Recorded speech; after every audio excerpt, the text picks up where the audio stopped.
கொல்கத்தா பெண் மருத்துவர் கொலை நிகழ்வில் இந்தியா கூட்டணி கட்சிகள் அமைதி காப்பது ஏன் என பாஜக கேள்வி.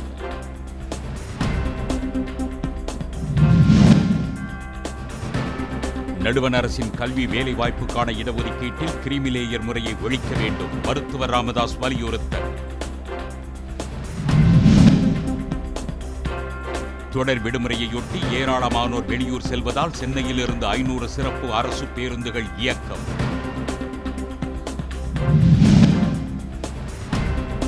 பொள்ளாச்சி பாலாற்றங்கரையில் ஏற்பட்ட திடீர் வெள்ளப்பெருக்கு. கோவிலில் வழிபாடு நடத்திய பக்தர்கள் அவசரமாக வெளியேற்றம். விருதுநகர் அருகே நேற்று கொடூரமாக கொல்லப்பட்ட பூவையா என்பவரின் உடலை வாங்க மறுத்து உறவினர்கள் சாலை மறியல் போராட்டம். நாகை மற்றும் இலங்கை காங்கேசன்துறை இடையே நாளை மறுநாள் முதல் கப்பல் போக்குவரத்து.